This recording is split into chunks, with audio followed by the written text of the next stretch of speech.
Let's put our hands together for our esteemed guests.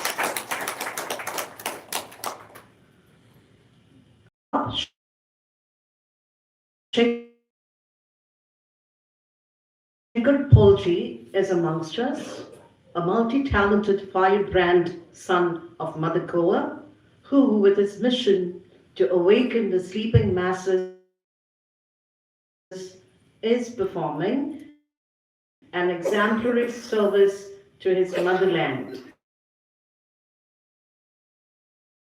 Slowly, the sons of the soil of Goa, they are losing Goa from their hands. Already, the young generation, due to rampant migration to foreign countries, we are having a deficit of youngsters here in Goa.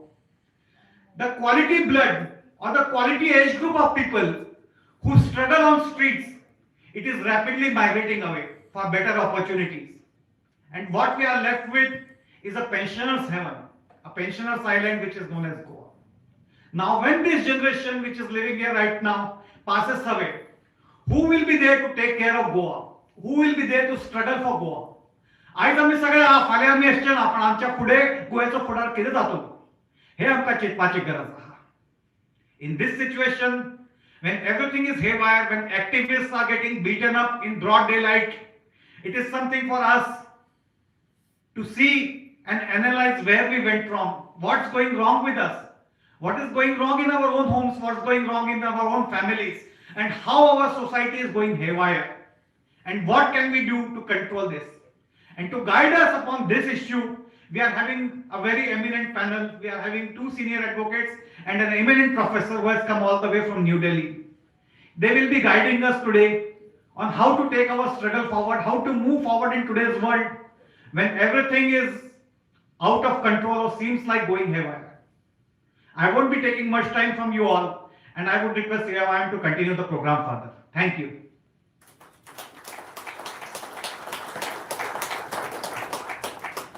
Thank you, Bob Sudeep, for your inspiring words.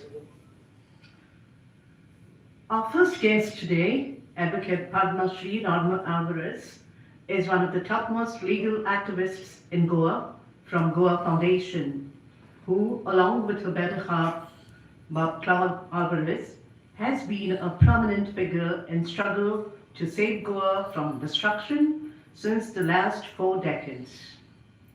Through Goa Foundation, I request by Norma to enlighten all of us on today's auspicious occasion. Let's welcome by Norma Alvarez. Put your hands together, please.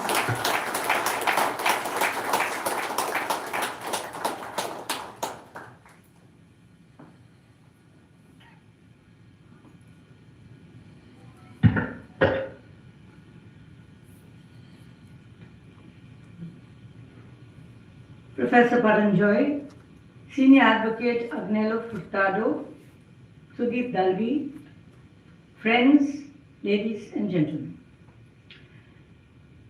It is entirely my misfortune that I did not know Father Bismarque well at all. Of course, I knew who he was. I knew the basics of his life. A former priest who gave up the clerical robes out of disillusionment with the policies of the church and plunged headlong into social movements in Goa. I had seen him in gatherings a couple of times. I had said hello to him also, but I never had any real interaction with him on a one-to-one basis or even in a group discussion. So I could say something personal to you about my experience with him. Not that I did not want to. It is just that the occasion never arose, and then all of a sudden he was gone. His death, an unresolved mystery. And that is why I am so thankful to Sudeep Dalvi, Bismarck's most loyal lieutenant soldier. He always reminds me of the army because of his outfits, who invited me to this function to speak to you. I am grateful to Sudeep Dalvi for regularly keeping alive the memory of Father Bismarck, not just remembering the man, but having this occasion to remember what Father Bismarck stood for, which is social activism. And that is what I wish to speak to you on today. Father Bismarck was clearly alive to people's issues, people's struggles. He had this passionate desire to be able to stand with the people in times of conflict and help to resolve it, find solutions, whether in the cassock, whether out of it.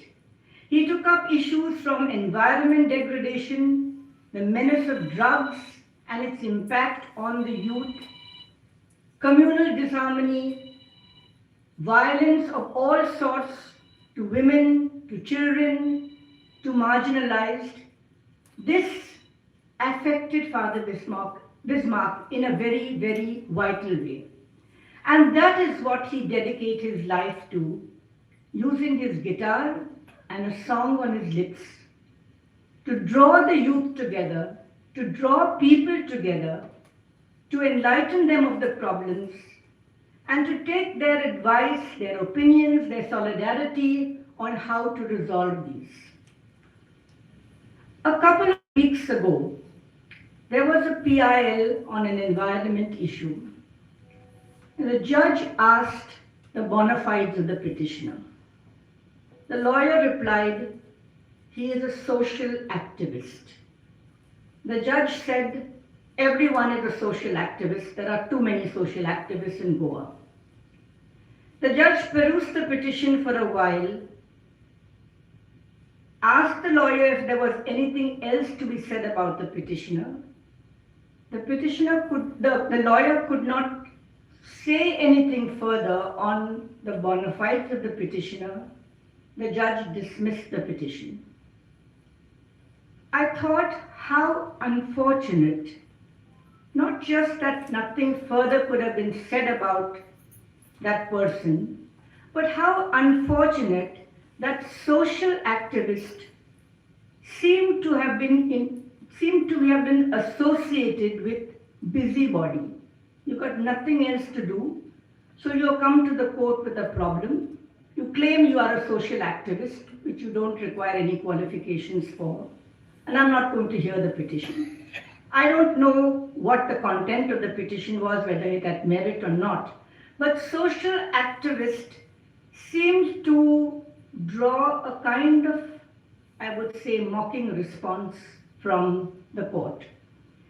And I thought it is unfortunate because even from a constitutional point of view, Article 48A, Article 51G, everyone is required to protect the environment, to look after the trees, the rivers, the forests, the animals, to ensure that our environment, our social milieu is protected.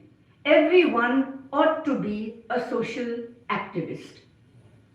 In fact, I believe that social activism, as Sudeep Dalvi has just given you a whole lot of areas in which we need to introspect, social activism is the need of the hour.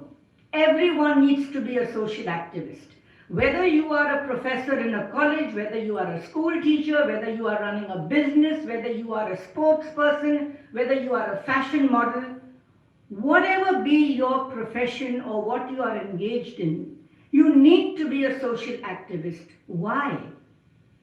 Because at the end of, or even while you are accumulating your wealth, while you are engaged in your job, while you are doing what you are paid to or what you are earning from, if life around you is disintegrating, the air we breathe, if it's no longer pure, look at the state of Delhi. It's getting worse and worse, and that's why people are coming this side, perhaps to pollute this area. If the environment around you, the water that we drink, the air we breathe, the hills, the rivers, the fields, the flowers, the trees are no longer there or are in such a dilapidated state, what use is all the money that we accumulate? No point in going to the US now, Donald Trump is chucking everybody out from there also. Where are we going to go then? This is our home. Our constitution requires us to protect it, to look after it, and the only way is to be a social activist, which means do something which is beyond your own personal house, your compound, your little fiefdom, your family. Look at what is around you and see in what way you can contribute to the protection of this tiny little state. Goa seems to have already hit rock bottom in a number of areas. As far as the environment goes, you hear of coastal erosion, our beaches are disintegrating, sand dunes are disappearing, we are having heat waves, we are having monsoon continuing at odd times, beginning at different times. There is no regularity to the seasons. This is all the result of climate change. Some politicians do not accept it will happen. But what scientists predict is that this is going to happen sooner rather than later. On our living front, we have daylight robberies, where the thieves even require you to prepare a meal before they will get out of your home after robbing you. We have got rape of young women, which happens ever so often. Murders, killings happen for little or no good reason. Students commit suicide. There's something which is really going wrong with our society and the way we are living in. But in all this kind of despairing situation, when you read the papers in the morning, you don't know whether to turn to the second page because the first page has so much of bad news in it. But in all of this, there is one really hopeful and positive sign, which I see, and that is people are awakening. Village after village, citizens are getting together to fight for their way of life. I saw a recent tag, Our Heritage, Our Future. Some program is going to happen. We want to protect our heritage, our future. And it's not necessarily the literate, the educated who are doing this only. It is to a large measure even people who are so supposedly uneducated, illiterate, village women. People are saying no to commercial projects, no to IITs, no to film cities. A Gram Sabha recently rejected the Unity Mall, some kind of an administrative building along with the mall which is supposed to come up, even though it had a lot of permissions. It reminded me of the very well-known Nylon 66 agitation, where the people of Keri Ponda did not want that factory of Thapar DuPont on their plateau in their village. And they protested. And the party came to the panchayat last of all, having got everybody else's permissions, from central government to state government to excise to whatever was required. And then the people were there, standing outside that panchayat house, the panchayat ghar. In those days, there used to be very small panchayat ghar. And what had come up for permission was construction of compound wall. Construction of factory had to come up a little later. 3,000 people standing outside a panchayat ghar waiting for decision. And the panchayat, under pressure from people, took the decision to reject the compound wall. All hell broke loose. Because they said, we've got every permission. What is this panchayat permission? But Panchayati Raj had just come into force. And at that time we believed that Panchayati Raj was everything. That power was in our hands. In us villagers, in our village, we could decide our future. The rest, of course, is history. Party went back to the court, claiming that we've got every permission. Court said, why didn't you go to the panchayat first? You should have seen if the village people wanted you or not. What are the use of the other permissions? Of course, there was that firing, somebody died, the Goa's first martyr, in fact, died. And eventually, Thapar DuPont left and went out of Goa. The power of Panchayati Raj as seen by panchayats at that time. So now people, I find that there is this awakening. Citizens are opposing highway expansion, felling of trees, they are opposing marinas, they are opposing golf courses, opposing river sand mining. When we look at the newspapers of another new project that is coming upon us, we need to also take heart, because alongside the new project is opposition which is also brewing. And that is the sign that Goans are alive. Yes, we are alive. We are not finished. Despite what is happening, we are in our different ways rising to the occasion. It does not matter if every opposition, every protest does not succeed. There are some protests which have lived with us so long that we don't know whether we really will succeed, though we continue to protest. The removal of the casinos. Every 2-3 years you get a new promise that it will go in 6 months, it will go in 1 year. The dreaded coal transport. One day it will blacken not just Vasco, but it will blacken all of Goa. The railway expansions, which is trying to destroy our wildlife sanctuaries. These are projects which we are protesting and protesting. We get successes, but they re-emerge again, hydra-headed monsters, so to speak. I salute the people of Welsam for their struggle, which they have continued in the face of insurmountable opposition. They have protested, they have had their dust enter their homes, they have had their access also destroyed in several ways, but they are protesting. And I think what is important from all these protests is that we Goans have finally recognized that if we want to protect Goa, we have to fight for it. We cannot rely on those who are in power, those who are administering us. We cannot rely on them. I believe that we have to continue this struggle in a strong way.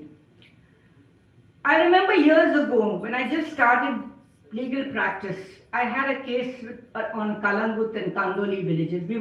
We took up the issue of hotels, rent backs, all these coming up in that village. They were in violation of law. So we went to the court. But people in Kalangut, I know, were opposed to the petition. They felt development is finally coming after so many years of nothing happening in our village, and here is a group opposing it. 20 years later, I remember people from Kalangut again came. They were protesting that their water had gone. They were protesting that their youth had got corrupted, motorbikes, the drugs, all this kind of scenario. I remember saying to them, Kalangut is finished. Forget it. Don't come and ask me to argue a petition. I'd rather argue a petition for areas which still can be saved. Galjibag, Morji, Mangre. Kalangut is over. But they persisted. I took the case. We did get a good order. Today I realized that what I said to them was wrong. There is no place, howsoever it has gone down, howsoever it has lost its original charm, which is not worth saving. No place. There is no tree not worth saving. There is no river not worth protecting. No hill, no field. If you want to protect it, come forward and protect it. There is nothing like, it's too bad we can't save this area. There is, however, a difference between social activism, which leads to protest and agitation, and social activism, which ends up in the court. There is a big difference. Social activism, which leads to an agitation, a protest, has no rules. It can take many forms. It depends on the spur of the moment decisions, the crowd that has gathered, what is the latest that is happening from the government, the oratory skills of the persons who are at the mic. All this can create a wonderful end to social activism, and I do believe that that is the best form. If you can agitate, if you can protest, if you can bring everybody out on the streets and keep it going and force the government to change, you get what you want. It is a very, very good form of social activism. But social activism, where you want to take a matter to court, requires a slightly different mindset. It requires dedication, you have to struggle for a time, perseverance, commitment, and a deep study of the issue. And I feel that that is where sometimes our social activists fail. We want to take the issue to the court, but we do not have enough of all these four things that I mentioned: perseverance, commitment, and study of the issue. If you want to take the matter to the court, you need to know much more than just bringing the problem to the court. Courts don't find answers. Judges don't find solutions. It is for the petitioner to guide the proceedings in a manner which will reflect what the possible end could be. You know that there are prayers in the petition. We say what we want. But you need to have backup alternatives. You need to have options, at least at the back of your mind. So that if you cannot get upfront what you want, you can move the petition a little bit so as to get some good result out of the petition. You need to have studied the issue, found out what other kinds of similar petitions may have arisen, what is the mind of the court, are there cases which come up which are of that same type. You need to do more than just bring the problem to the court. I don't think activism, social activists do enough in this line. Not everyone, but I find that petitions very often, from how it's proceeding in the court, petitions sometimes lack depth. And perhaps that is why the judge said there are too many social activists in Goa. Because if petitions are filed because you think of the problem, you say this is wrong, and you rush to the court, you haven't checked up, you haven't done enough research on what orders were passed, what is the present status of notifications, are there orders issued, what is the government stand on it. All this has to be done quickly, in a hurry maybe, but it has to be researched. So social activism, if it's going to the court, needs sufficient research. When Goa Foundation took the mining matter to the Supreme Court, there was 20 years of work before it. 18 petitions filed in the High Court. I had argued each one of them. Every petition admitted. Court saw that there was something in it, but we didn't get interim relief. So there was so much of research behind it that we could show to the Supreme Court all the manipulations, all the violations, all the connivance of government with the mining companies, how they were defrauding the law, how they were making more money than was required, than they could have made out of that. When I took the garbage petition, I was appointed as the amicus curiae in the matter. I had petitioners who worked the garbage issue. There was Patricia Pinto, who was with the CCP, and she was working the garbage issue, so we could bring some kind of solutions to the court. There's still a problem with garbage, I know. But every time we came up with ideas based on what we were doing. There was KD Sadale in Ponda, who also took up a project for cleaning the Nala and recycling and so on. Long ago, I had a petition on the power plant, the Salganka Reliance power plant. I knew nothing about power, but I had a very good petitioner, former Chief Secretary J.C. Almeida. He gave me every kind of point to put before the court. We were telling the court what would happen the next day, and it was happening. The matters were going at a kind of a pace.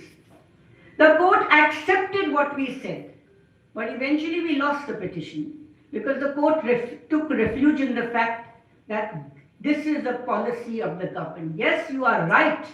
Everything that you say is right. Everything that you say is happening, is going to happen, is happening. But this is a policy decision. The point I'm trying to make is that you need to go to the court with a lot of information which is correct, valid and which will support your petition. One last thing. I think we have been doing firefighting all along. A project comes, we scramble around, we try to find out what is the environment consequence, which are the rivers close by, how many fields are there, what is the population. I think we need to change our tack also a little bit. Because social activism, I believe, requires preemptive thinking and action. What if, when a project comes to our village, we can reply saying that we already have some other scheme for this area. We cannot take your project because our village already has a different plan.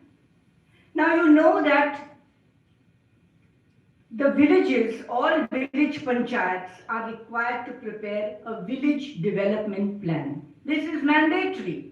What is the village development plan for the village? Justice Sonak had passed an order which mandated the villages to do it. Nobody has done it.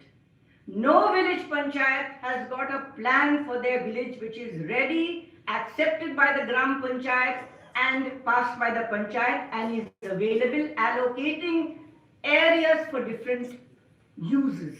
Not done.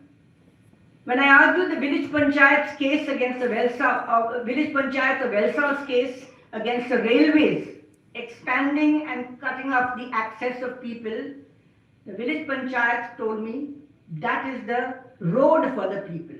I said it to the court. The court asked me, shows where it shows that it's a road on your plan. I turned to the village panchayat, they had no plan. We lost the case. So I think today, if we, citizens, especially where we say we have the panchayat is with us, where we've got people in the panchayat who are with us, let us see whether we can organize, whether we can get our panchayats to think about what is the plan that we have for the village, what is our idea for our village, so that if a project comes, we can turn around and say, but we have this plan already which we have earmarked for the area. It's a different tack. It's along with the firefighting, but it's a kind of advanced ammunition which we keep ready in case, and which, as most likely happens, government thinks of yet another project, yet another IIT, yet another film city, yet another mall. All these, let us try and find a way to defeat them with our own plans which are prepared and approved. So on this occasion, as we gather together, empowered with social activism, I would say to Father Bismarck, let your spirit continue to live in all of us. Thank you.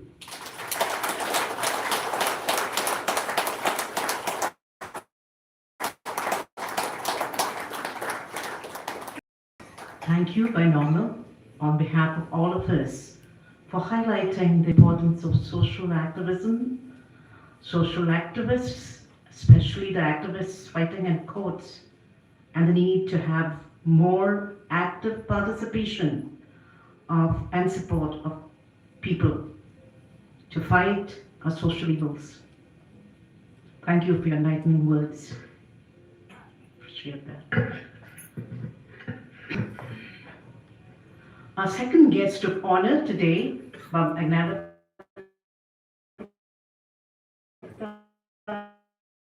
vocation and passion, who also happens to be the president of Chichini Comunidad.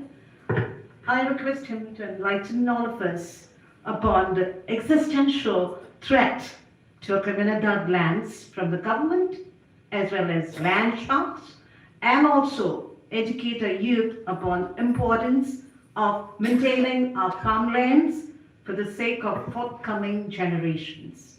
Braganza.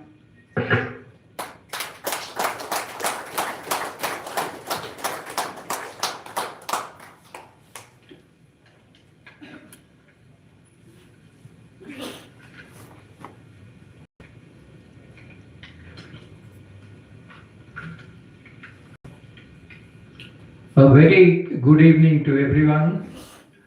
Soglak एक बुरी सांस ओढ़ लेता. Today's respected speakers for today's senior investigative journalist Sri Paranjoy Thakurta, senior counsel and environmental activist advocate Norma Alvarez, governor and co-governor Mr. Sundeep Dalvi and Mr. Abritino Miranda, and their associates, musical warriors. Respected activists, friends, and admirers of Father Bismarck, and to all the lovely people who have gathered here to honor the memory of Father Bismarck. We are here not to commemorate his death, but to commemorate his life. He was a very lively person, very active person, and that's what we have come here, to commemorate. I am much thrilled and at the same time humbled to brush shoulders with the literati and the glitterati of Goa, especially Senior Counsel and Environmentalist Dr. Norma Alvarez, who I have a great respect. This is the second time I am sharing the stage with her. First, another occasion recently was at the Heritage Action Group, and I'm very much honored to be on the same podium. I thank Mr. Albertine Miranda for giving me the opportunity to speak at this program on revival of agriculture. And let me start by sort of concentrating on revival of agriculture. Now I have a concept here, what is known as fragmentation and amalgamation of land. Earlier in Goa, thanks to the comunidades and thanks to our forefathers, our comunidades, or what we call Gaonkaris, were not here just for hundreds of years, but for thousands of years, as millennium. And the concept of what we call socialism and how to share the land was here before for thousands of years, and I must say even before the Christianity arrived here to the Far East, including India. Now how the fragmentation has occurred here is because of the Tenancy Act. Goa, Daman and Diu Tenancy Act 1964. They came up with a concept that every tenant will be a deemed owner. And agricultural land, especially who were affected the most, were the comunidades. And under this deemed provision of ownership, land was given to them at 40 paisa. Maybe at that time 40 paisa might be worth something, but that price is still today. And the tenants are only taking the land just because it is cheap. Sometimes they take the land only for the sake to say that I own this land. They don't even bother to plant. Now let us come to the problems why our land has been neglected and not been planted for decades together. The one reason is high labor costs, cattle maintenance. Now let us go to the solutions, how to solve this problem. Now let me tell you, I am not telling you as this of pride. I am the president of Comunidad of Chinchini for the second term. And I got into this of comunidades and agriculture, because I literally got pushed into it. Because we were staying in Margaon and our village was in Chinchini, and that was like a summer house for us. But when we came to Chinchini, I found our beautiful land and the fields which are green, neglected, huge trees growing there, and you could literally say our land was being devastated.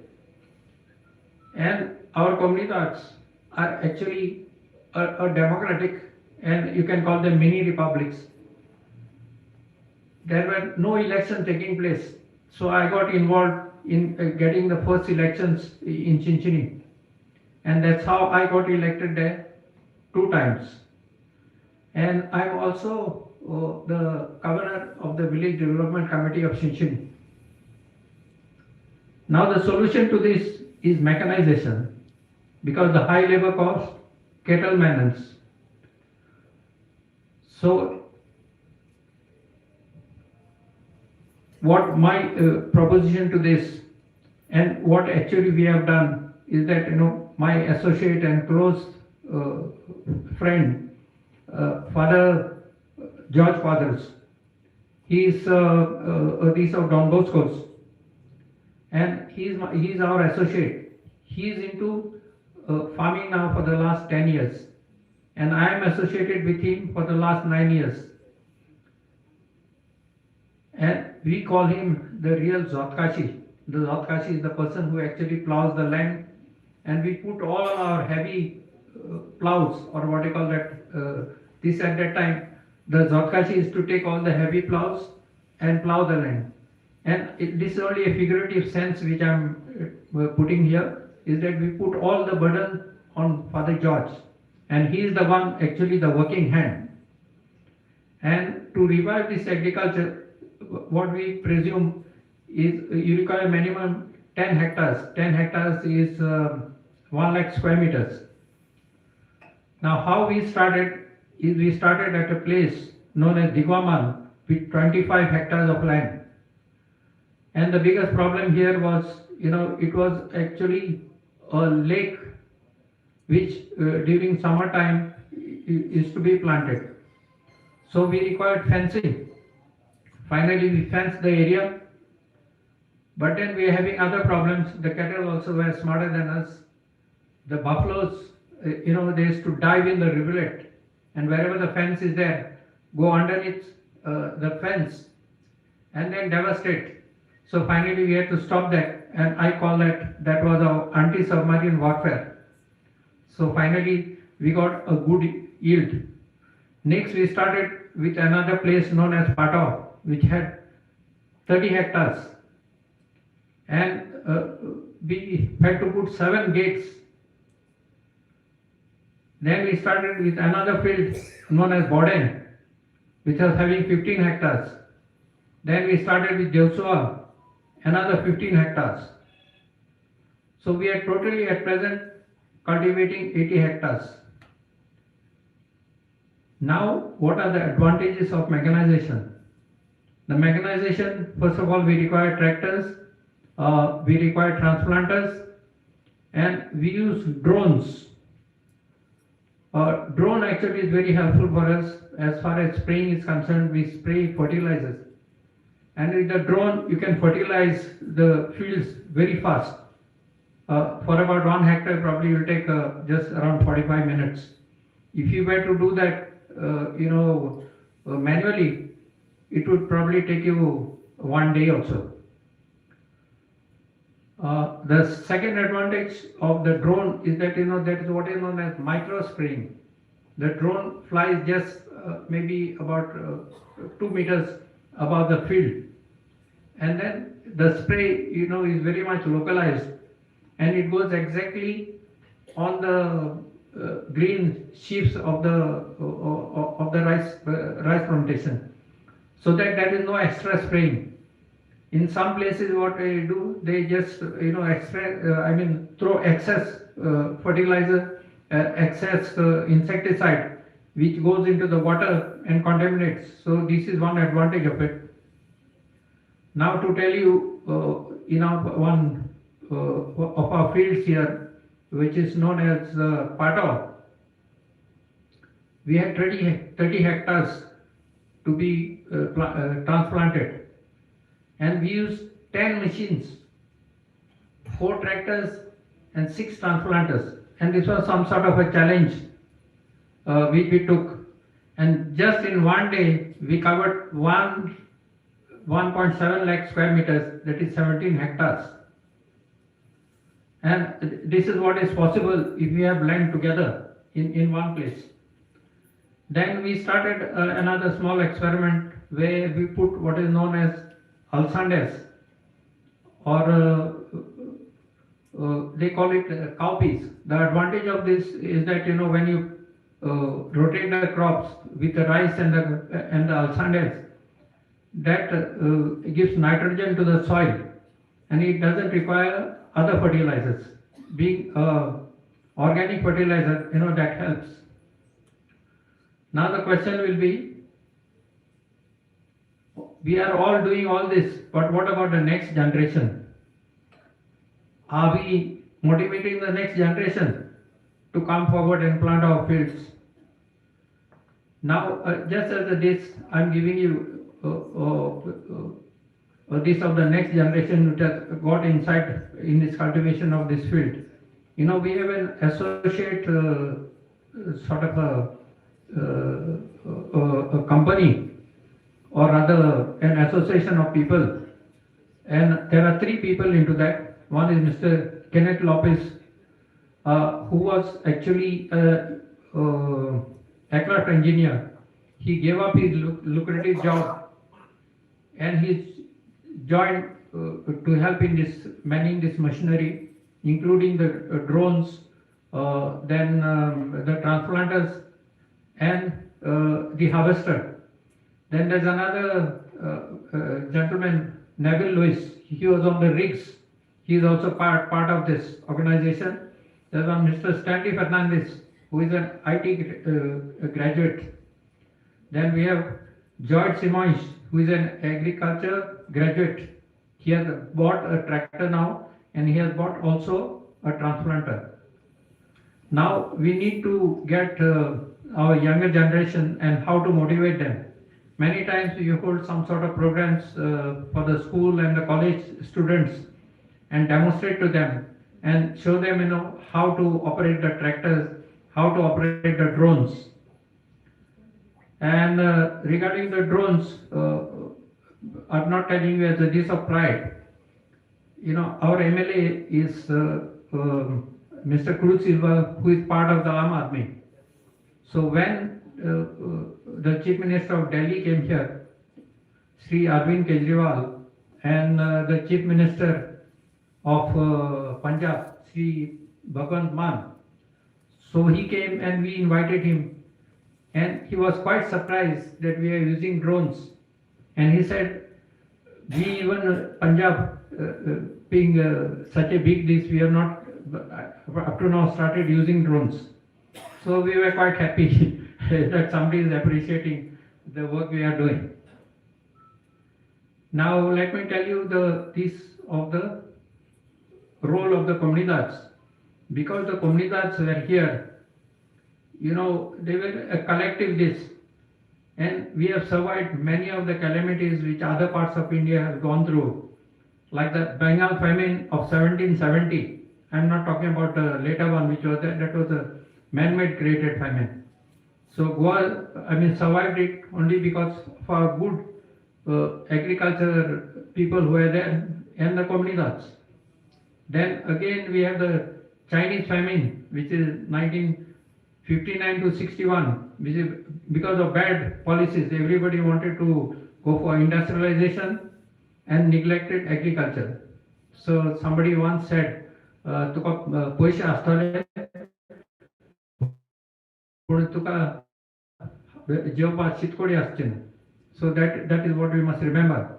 Then the case of Sri Lanka, where everybody went to the other extreme of going everything organic, which is a good thing, but rather difficult to maintain economically. Now Goa went through a phase just before liberation through an economic blockade, and they thought that they would stifle Goa, the other parts of India, because we were not given our freedom. That economic blockade would work, but that didn't work because more so because of comunidades. The comunidades were actually the rice bowl of Goa. And that's how we have survived the economic blockade. Now I have to say one small saying, which they say that an idle mind is the devil's workshop. Mind is the an idle field is the builder's workshop. Because if you keep a field idle, the first thing what they do is that a builder comes and he has his own ideas how to get a construction over it. So that's my advice. If you have even a small patch of field, please don't keep it uncultivated. Cultivate it so that it doesn't become a place. First it starts as a dumping ground. Otherwise it starts as they first try to show as though they are doing some agriculture work there, keep some plants. Behind that the cement brick starts. And after that building starts. And that's how the whole field gets. And that is which is that it says to command nature, you need to obey nature. See, when you try to command nature, the nature acts back on you. And that's what is happening today. You have seen cyclones, typhoons, storms. That is the reaction of the environment which we try to create. What is the use? It is better to get fresh breeze by the side of our barns rather than sit in air conditioners. Now we are creating so many air conditioners that on what the air conditioners are working. You are getting power from somewhere. We can't see it, but at some remote place you are really creating a bad environmental problem, especially of pollution. So the best thing is we should maintain our nature and greenery. Now coming back to our comunidades, this is the second part of it. So let me explain to you in brief what is a comunidad. A comunidad, it all started by this known as who speaks very well.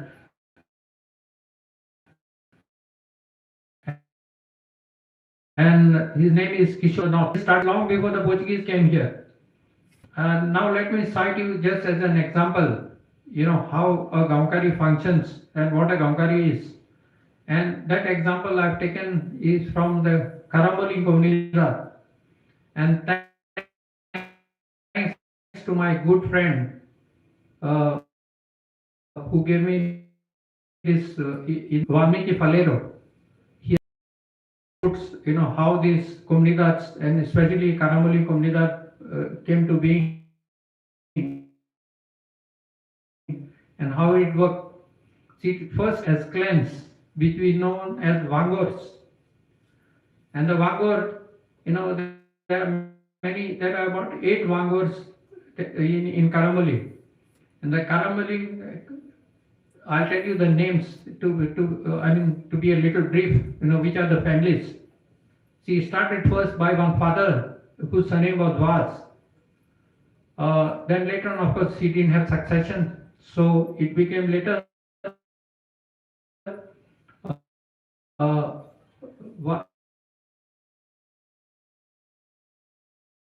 Culasos, Disas, Rodriguez. Karamboli is kind of walled city called Ella, and it had 7 gates. Anybody passing the symbol on his shoulder, a chap was put. It was known as the rice bowl of Goa, and is to have a lot of income by way of their produce, and that was known as zone, and the people were known as zonkars. Its lake was the lifeline and the bonanza, but which got polluted with the death of elephants. At that time they used to use elephants for transport and maybe other this also. And 4 of these elephants got drowned into this lake, and that created an epidemic. So the Lobos and the Nunis, had to run away from the place, and they came to Kalangut. And they came riding on camels, and which in Konkani we call Unt, and that name is still there, and that Wada is known as Unta Wada. Then I'll just cite you an example of Disas. Disas came to Kurli, and this is a family which is quite well known, Bailon Disa. Then the Kulasos and the Badus came to Veli. Then the Viegas from Carvana. Now, our present MLA, Venzi Viegas, he is the president of Karamboli Comunidad. Then there are the Valadaris who are settled in Verna Comunidades. Our comunidades were like mini republics, and this was noted by Father Harris when he came here. Much working like a democracy, because there used to be elections. People used to sit in a place what is known as a mand, where everybody used to get together, and the headman or the head chieftain, he used to guide the people what to do. This is a classic case of what we call community farming. All the lands of the Gaukas all were put together, planted in community, and then shared in community. They could not have enough so they invited other people to join them, and that's how the shareholding came into the comunidades. What we call these aksans or shares of the comunidad. So when the produce is there, the produce is either divided equally or it is sold, and the money which is got as income, it is divided by way what you call that the profits which are being shared according to it is like something like a private limited company. Thousands of years before, long before even Karl Marx and Friedrich Engels came up with the now we have to actually appreciate all our native people for building these kazans, barns, moving millions of tons of earth with spades and pickaxes and bullock carts. At that time, there were no machinery. Only with this, they built, wonders. Today, whatever we are managing by way of sluice gates, barns, those barns are like the highways of the yesteryear. And this is probably the 8th or the 9th wonder of the world, comparing this of Goa. And this comunidad. Now we have a special in Asgo, which is salt resistant. Secondly, with the help of these sluice gates and which are made on the river banks, it acts both for pisciculture as well as for rice. So it's a double income.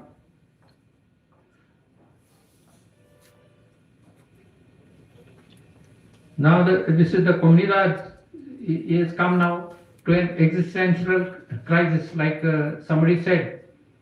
And then now the government is coming with the schemes, what they are known as, in fact the legislation, what they are calling this Majangar.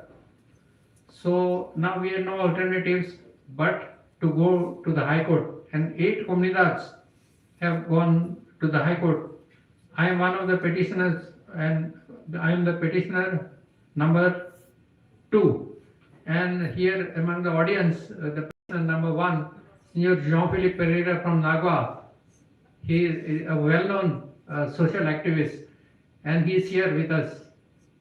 And I'm very thankful to him for having guided us, how to go about. I think I'm overshot my timing, so I'm just cutting down my this. Now this with Father Bismarque, just give me 2 minutes. Okay. Father Bismarque was an eco warrior, eco crusader. He is something a mix between Che Guevara and Geronimo of the Red Indians. He literally foretold his story like Jesus Christ, what will happen to him. And I would probably compare him to some people, many people, good leaders have been assassinated by their own people, like Gandhi, Abe Lincoln, John Kennedy, Martin Luther King. Then we have here Davolkar, Govind Pansare, Gauri Lankesh. Then we have Father Stan Swami, Judge Lohiya.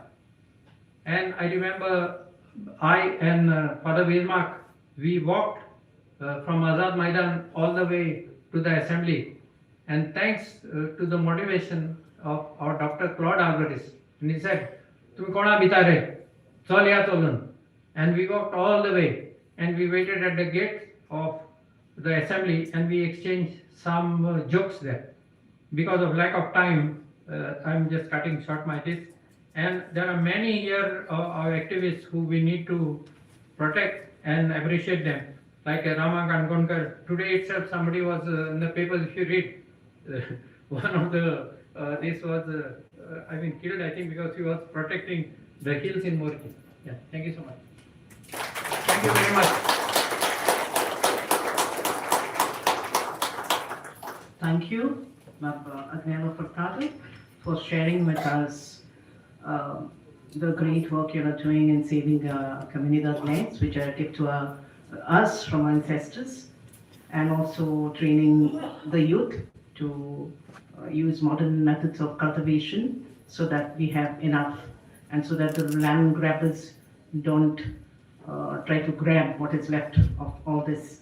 Because once we make use of something what we have, then there's no chance for others to use their tactics and take what is there.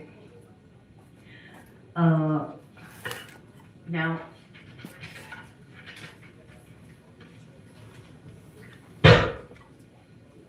the chief guest of today's auspicious occasion is one of India's topmost investigative journalists, a well-acclaimed documentary filmmaker, writer, publisher, speaker, anchor, interviewer, teacher, analyst, commentator, producer, director, and consultant.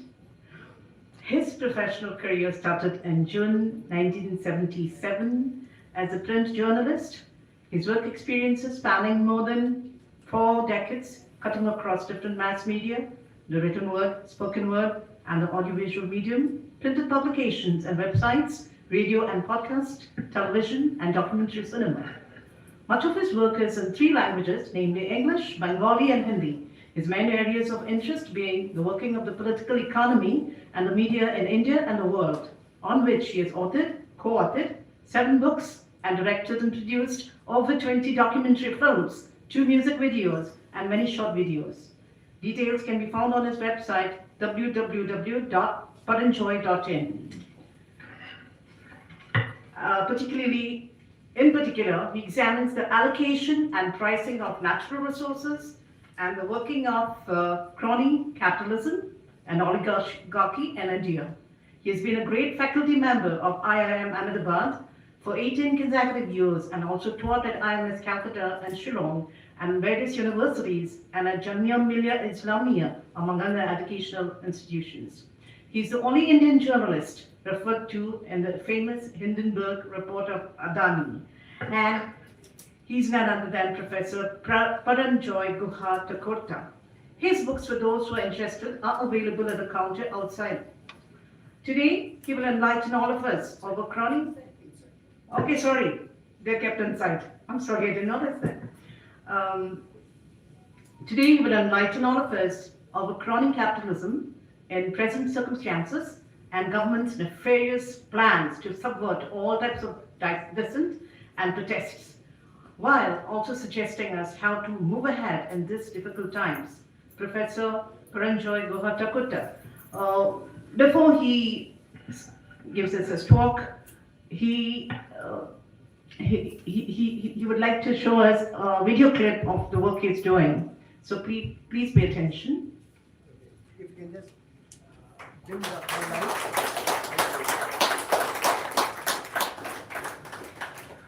Thank you. Can we just put the hall lights off for 5 minutes?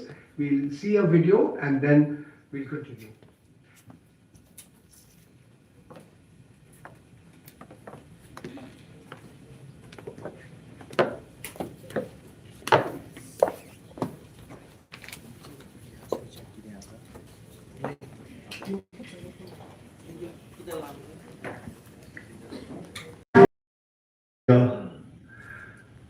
What the 2 lawyers before me have spoken, Norma Agnello Furtado, and I'm especially grateful to Sudeep Dalvi and for having thought of me to come here, to bring me here on this special occasion of the 10th martyrdom of Father Bismarck. People here know much more about him. He paid the ultimate price anyone can pay for his beliefs, for his values.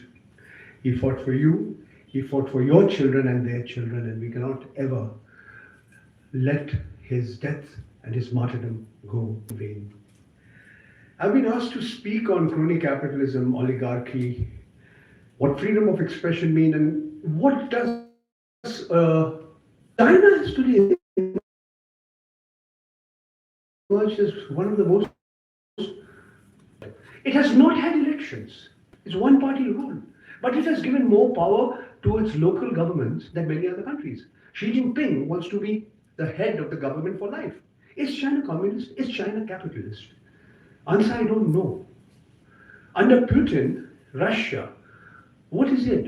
Is he gone back to the greatness of the Tsars after the disintegration of the Soviet Union in the early 90s, after the fall of the Berlin Wall in 1989?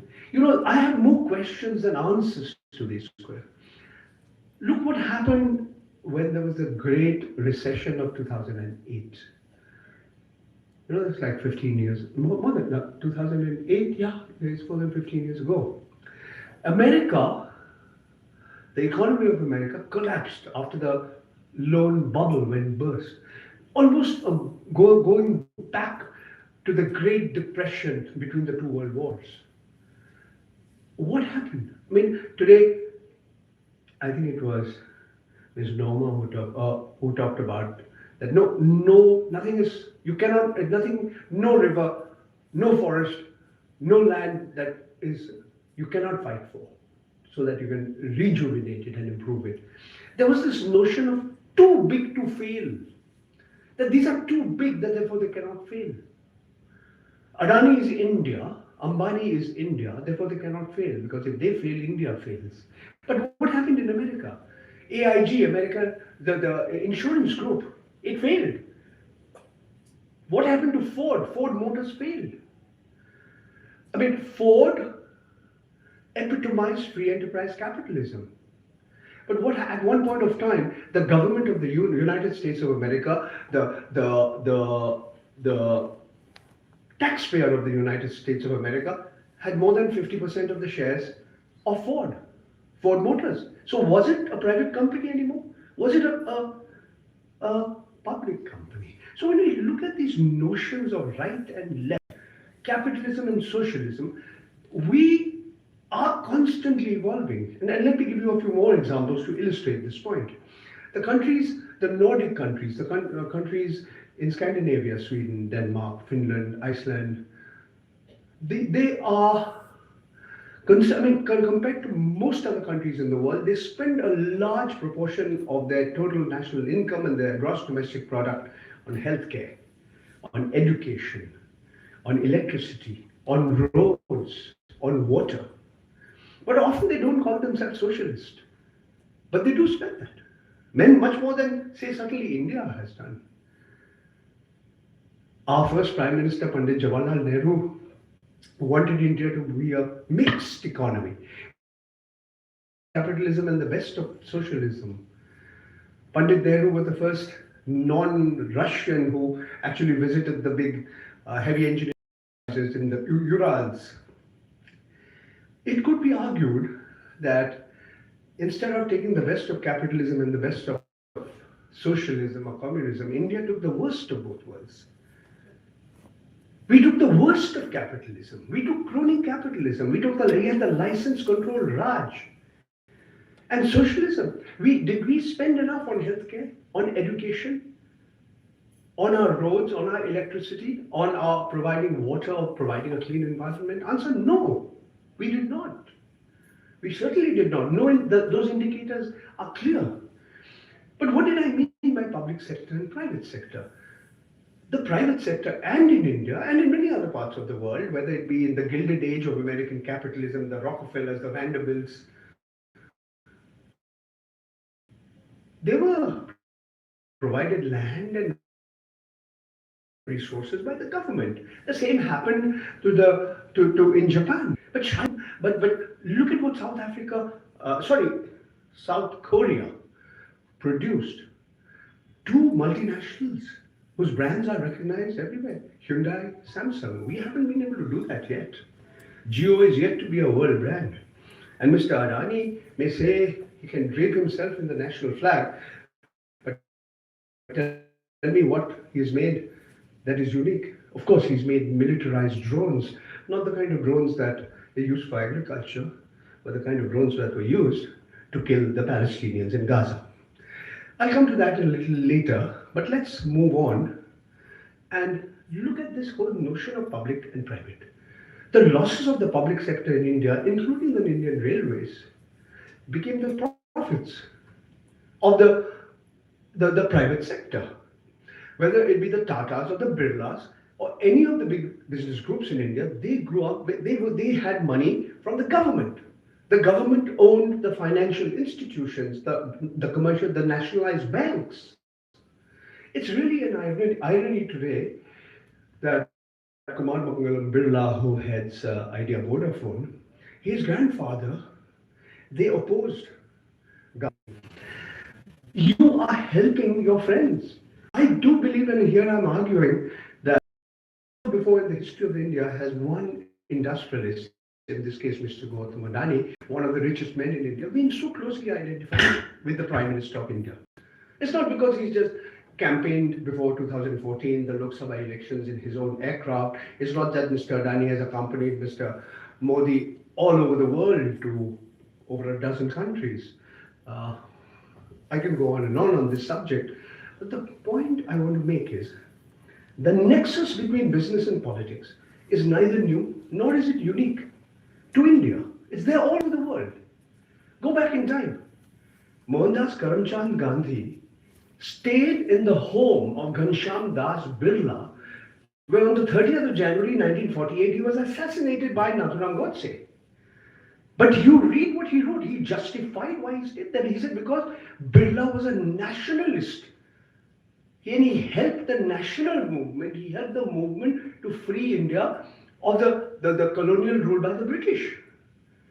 In the Congress party had top industrialists who acted as its treasurer, Jamnalal Bajaj, Kasturbai Lal Bhai, just to name a few.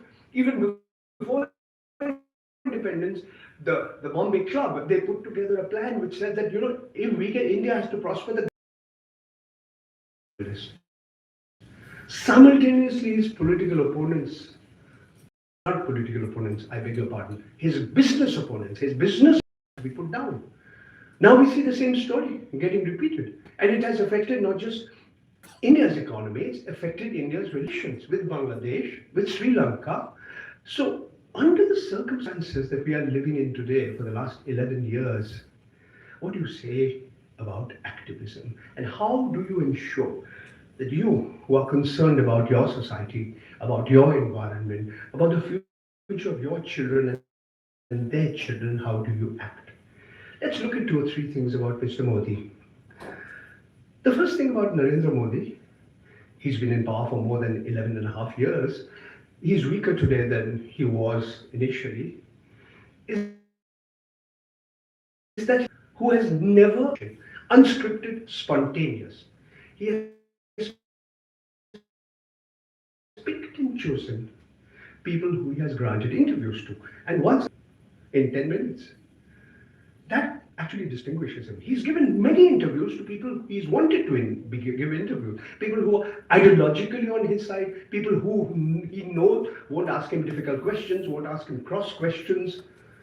That's the way he is. It's a fact. Okay, Rajat Sharma, Anjana Onkashad, Mr. Sudhir Chaudhary, who had to spend a few weeks in jail in Tihar, he is now a big gun in Doordarshan on a contract. He's been given crores of rupees that belong to you and me, the people of India, the exchequer of India, the taxpayer of India. But Mr. Modi also gives interviews to people who are not journalists. The famous case of Mr. Akshay Kumar, who I understand is now a citizen of Canada. Remember when he was given a chance to interview Mr. Modi, he asked him very important questions about his dress, about his... He wanted me to ask you a question. Modi ji, आप आम कैसे खाते हैं? आप काट के खाते हैं या चूस के खाते हैं? Okay, so he is entitled to ask even questions of this kind to the person who heads the government. Party on its own, minus its allies, got roughly 32% of the vote. 32% of the vote. That percentage went up to 38%, then it's come down to 36%. Why is the number down? Forget 400 par. Number of seats belonging to the BJP in the Lok Sabha come down from 303 to 240. 30 were lost in Uttar Pradesh itself. And here I want to make a point, because this issue of religion comes in. Who could have imagined that in the Lok Sabha constituents of Faizabad, where Ayodhya is located, where this grand temple has been built, that the Bharatiya Janata Party would lose? Listen, none of us thought that. I dare say those who never visited that place, they were all gobsmacked. They didn't know. I don't think even the Samajwadi Party believed that the number of MPs belonging to the Samajwadi Party would jump from 5 to 36. And they never thought that from 63, the number of MPs would come down to 33. In fact, the Bharatiya Janata Party lost 63 MPs all India, but 30 were out of Uttar Pradesh itself. We don't know what's going to happen in Bihar. We are seeing what happened in Maharashtra. I'll do a little plug if you don't mind.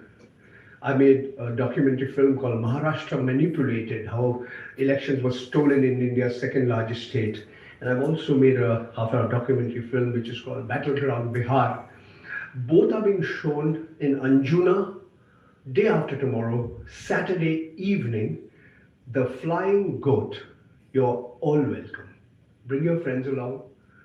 You can ask me any questions you want. But I want to, before I conclude, spend a little bit of time telling you how it's so easy to be despondent. It's so easy to believe the future is bleak. It's so easy to believe that, if I protest, I will meet the fate of Father Bismarck. No! Stand up. Get up, stand up for your rights. Bob Marley too died very young. Don't give up the fight. That's what they want you to do. They want you to be scared. They want you to be afraid. A bully is always a coward. Remember that. They taught me in school. That a bully was a coward. But all of us are so worried. But look, as Shakespeare and Julius Caesar said, cowards die many times. A valiant person dies only once. We all have to die at some point of time. Don't be a coward and die many times before you. So what I'm trying to say, as what senior advocate Norman Varis said, as advocate here, Mr. Furtado also said, it's not easy. It's not easy. You have to fight. You have to study. You have to work hard. You have to be prepared. You have to be well prepared. Your adversaries are rich. They are powerful. They can hire the most expensive lawyers. And I need not tell you about our judicial system. That's another story. I know it's happened to me. So what? Just because I've got 4 of them as love letters? Wow, I got them. Great fun. There was a non-bailable warrant of arrest issued against me from a lower court in Mundra in Gujarat. Why? Because I was accused of defamation and I did not appear in court, or so it was claimed. But the Supreme Court has guidelines which says that if a person doesn't appear in court on an issue, then first you issue a bailable warrant and then a non-bailable warrant.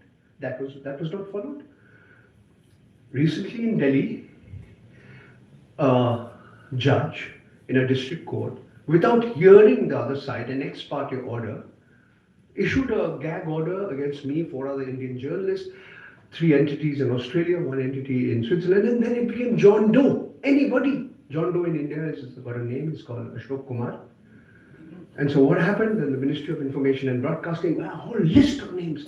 Ravish Kumar, Ajit Anjum, Akash Banerjee, Dhruv Rathi, News Laundry, Wire, HW News, you name them.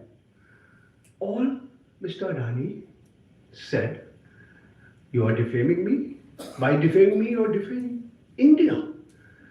You're not with me, you're against me. You're not with me, you're an urban Naxalite.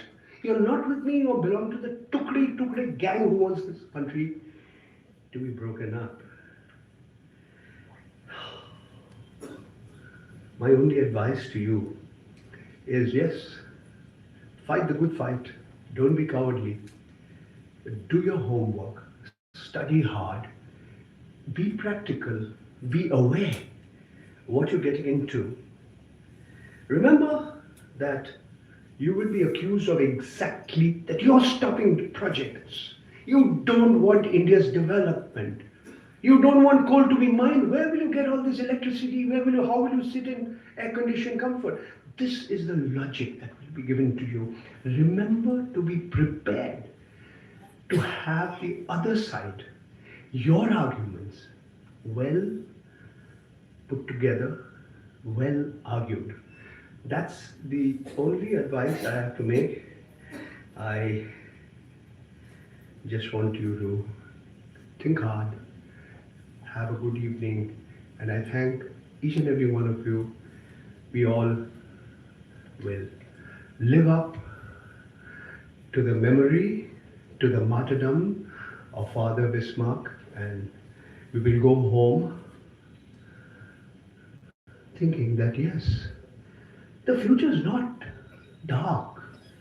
The darkest hour is always just before the dawn. You have to fight that fight. And that hope will keep you going. And before I conclude, if I may, I crave your indulgence to show you one more video, which was just made a few days ago. It's called Gayab, also called Missing. So I'll show that, and I want all of you have a good evening, and I thank you once again from the bottom of my heart.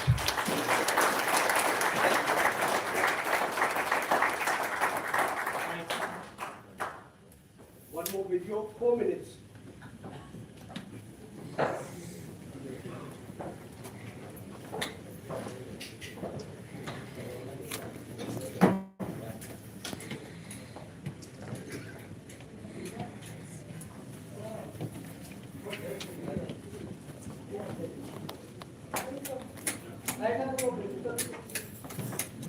Okay, when the young woman, who's like my daughter, she sang that first song, Sahir, very scared. This was April 2024.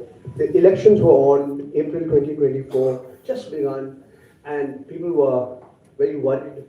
So